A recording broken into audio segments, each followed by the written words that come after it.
അവരുടെ ക്യാമ്പിനെ പറ്റി എന്താ പറയാനുള്ളത്? എനിക്ക് ക്യാമ്പിന് നല്ലൊരു പരിപാടിയാണ്. ലൈഫിൽ ഒരു പ്രാവശ്യം എൻജോയ് ചെയ്തു. ആ ഒരു എൻജോയ്മെന്റ് എന്ന് പറഞ്ഞു കഴിഞ്ഞാൽ നമ്മൾ കുറച്ച് കൂട്ടുകാരുമായിട്ട് പോയിട്ട് ഒരു എൻജോയ്മെന്റ് ചെയ്യാൻ ഒരു രസമുള്ള കാര്യമാണ്. അപ്പോൾ ഓരോ കാര്യം നമ്മുടെ കാര്യങ്ങൾ മാത്രം നോക്കുക. ഇവിടെ എല്ലാവർക്കും ആർക്കൊരു പ്രശ്നം ഉണ്ടാക്കാതിരിക്കുക, ഡിസ്റ്റർബൻസ് ഉണ്ടാക്കാതിരിക്കുക. അതിനെ പറ്റിയിട്ട് സംസാരിക്കുന്നു. എല്ലാവർക്കും നല്ല മംഗളാശംസകൾ. പക്ഷേ സ്ഥലം അടിപൊളിയാണ്. ഫസ്റ്റ് ടൈം നല്ല ഫസ്റ്റ് ഫീലിംഗ്സ് ആണ്. സ്ഥലം കണ്ടിട്ട് ദുബൈയിൽ നിന്നല്ല UAE ഫസ്റ്റ് ടൈം ആണ് ഒരു സംഭവം കാണാൻ പറ്റിയ ഒരു എക്സ്പീരിയൻസ്. പക്ഷെ നമുക്ക് എത്രമാത്രം എൻജോയ് ചെയ്യാന്ന് വെച്ചെങ്കിൽ നമുക്ക് ഫുൾ സെറ്റ് ആണ്. നമ്മള് ഫുഡ് എന്തൊക്കെ കൊണ്ടുവന്നിട്ടുണ്ട്? ഫുഡ് നമ്മൾ ഉണ്ടാകാൻ പോകുന്നുള്ളൂ. ചാർക്കോൾ എല്ലാം അടിപൊളി സാധനം. ചിക്കൻ ഉണ്ട്, ചെമ്മീനുണ്ട്, ഫിഷ് ഉണ്ട്. എല്ലാ സംഭവം നമ്മൾ റെഡിയാക്കും. ഇത് കറക്റ്റ് ഒന്നും ആവൂല. പൈസൊന്നും എടുത്തിട്ടില്ല. അതുകൊണ്ട്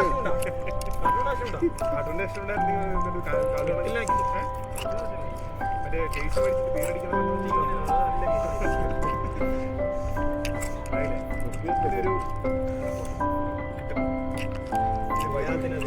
ഇതൊന്ന് കത്തി കിട്ടിയാണല്ലോ പിന്നെ പൊളി. പിന്നെ എന്തിട്ട് കൊടുത്താലും ഇത് ഫസ്റ്റ് കത്തി പിടിച്ചാണല്ലോ അതൊരു ഐശ്വര്യം തുടക്കം. ആദ്യം ഈ കനൽ വെച്ചാന്ന് പറയുന്ന ചെറിയ മതി. ഒരു അടുപ്പ് കത്തിക്കുന്ന ഒരു സംഭവമില്ലേ, ആ സെയിം സാധനമുള്ള ഒരു കല്ല്. ആ സാധനം കറക്റ്റ് നമ്മളിത് കറക്റ്റ് അല്ല ചെമ്മീൻ എങ്ങനെ സെറ്റ് ആക്കിയിട്ട്? ചെമ്മീൻ പൊളിയാ. പക്ഷേ മീനിന്റെ സോസേജ് അതെ, ഓക്കെ പറയാ നമ്മളോട് ചെമ്മീൻ, ചിക്കൻ, മീൻ, അതിൻ്റെ ഇടയ്ക്ക് സോസേജ് പൊളിയാക്കി തരാൻ നമ്മളോട് പറഞ്ഞാണ്. അല്ലടാ സ്ഥലം എങ്ങനെ ഉണ്ടോ? സ്ഥലം അടിപൊളിയല്ലേ? നല്ല ക്ലൈമറ്റ് ഉണ്ടല്ലേ? രാവിലെ നീ എത്ര നാരങ്ങ വെള്ളം കാച്ചി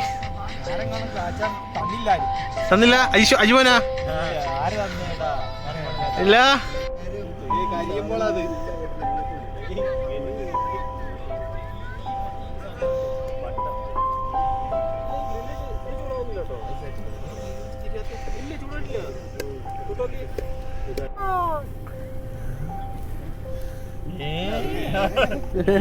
Ajay is a superstar.